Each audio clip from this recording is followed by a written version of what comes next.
Hello guys, my name is Kavita Sharma और आप देख रहे हैं official law world. So guys, आज मैं सूट लेके आई हूँ परमानेंट इंजंक्शन के ऊपर। एग्जाम में ये क्वेश्चन 20 मार्क्स का आता है। मैंने इसमें वो चीज़ें कवर करी है जो एग्ज़ाम पॉइंट ऑफ व्यू से इंपॉर्टेंट है। ठीक है, तो सबसे पहले आपको क्या करना है, in the court of senior civil जज, क्योंकि जो परमानेंट इंजंक्शन है वो सीनियर सिविल जज के अंडर में आता है। तो आपको जो जज का नाम है वो गलत नहीं करना है, अदरवाइज़ 1 मार्क तो इसी का कट हो जाता है सब स्टार्टिंग में ही। ठीक है, तो सबसे पहले हम क्या करेंगे, लिखेंगे 30,000 in New Delhi, suit number of 2018 in the matter of. अब आपको पार्टीज़ के नाम लिखने हैं, प्लेंटिफ और डिफेंडेंट्स जो भी हैं उनके नाम लिख देना है। क्वेश्चन पेपर में गिवन है तो, वरना अपने आप से लिख देना अगर नहीं है, क्योंकि क्वेश्चन पेपर में आपको नाम तो गिवन ही होंगे। सूट फॉर परमानेंट इंजंक्शन लिखोगे। ठीक है, उसके बाद आप इसको ड्राफ्ट करना स्टार्ट करोगे।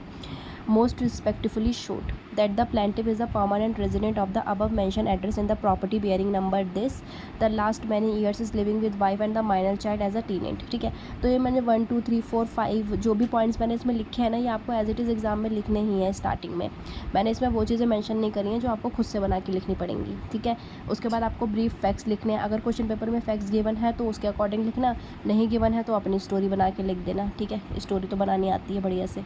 ठीक है, उसके बाद आपको जो 7 पॉइंट है उसमें आपको क्या लिखना पड़ेगा, कॉज ऑफ एक्शन, कि कॉज ऑफ एक्शन कब अरोज हुआ है, तो ये आपको इसमें मेंशन करना पड़ेगा। उसके बाद जो 8 और 9 पॉइंट है आपको एज इट इज़ लिखना है, उसमें कोई चेंज नहीं है, कि that the value of the suit for the purpose of the court fee rupees this is paid. और जो नेक्स्ट पॉइंट है, ठीक है, तो जो हमारे पास 9 पॉइंट है वो भी आपको एज इट इज़ लिखना है। ठीक है, the honourable court has jurisdiction to entertain this suit. ठीक है, तो ये सब आपको ऐसे ही लिखना है। उसके बाद हमें प्रेयर लिखनी है, रिलीफ लिखने हैं। नहीं है क्वेश्चन पेपर में गिवन, अपने आप से लिख दो क्या क्या चाहिए। वैसे प्रेयर आपको सेम ही लिखनी है, ये पूरी एज इट इज़ आप एज इट इज़ लिख सकते हो, कोई दिक्कत नहीं है। ठीक है, मैंने इसलिए इसमें वही चीज़ें कवर करी है जो इंपॉर्टेंट है सिर्फ, वरना मैं पूरा ड्राफ्ट भी आपको बना के दे सकती थी सारे फैक्ट्स वगैरह लिख कर, बट उसका कोई मुझे रिलेवेंसी रखती नहीं है, क्योंकि वेस्ट है, आपको खुद ही बनाना पड़ेगा वो सब तो। ठीक है, उसके बाद आप ये प्रेयर पूरी एज इट इज़ लिख दोगे, कि pass a decree for increase rent for earlier rent, award cost of the suit in favour of the this. ठीक है, उसके बाद आपको लास्ट में वही अपना डेट प्लेस लिखना है, प्लेंटिफ थ्रू एडवोकेट। उसके बाद आपको वेरिफिकेशन क्लॉज बनाना पड़ेगा कि आपने जो जो चीज़ें मेंशन करी हैं वो सब क्या है, ट्रू है। ठीक है, वेरिफिकेशन क्लॉज तो सेम ही होता है सबका, कि आपने जो जो लिखा है वो सब क्या है, ट्रू है। अब इसके साथ ना आपका ना टेम्परेरी इंजंक्शन भी बनाना पड़ता है साथ में। अगर परमानेंट बना रहे हो तो टेम्परेरी भी बनाना पड़ेगा। तो I will upload the video by today evening. You will have to prepare both suits together for the exam. ठीक है, अगर क्वेश्चन आपको आता है तो आपको दोनों सूट ही बनाने पड़ेंगे एग्ज़ाम में।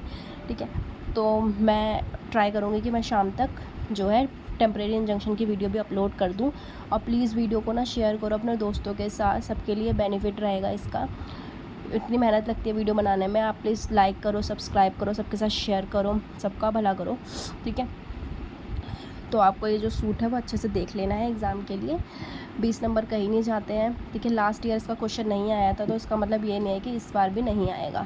जनरली यही होता है कि अगर लास्ट टाइम क्वेश्चन नहीं आता है तो फिर आने वाले साल में वो देते ही हैं वो क्वेश्चन बनाकर। लास्ट टाइम तो पूछा ही नहीं था इसके बारे में। ठीक है, तो so thanks for watching, share with your friends.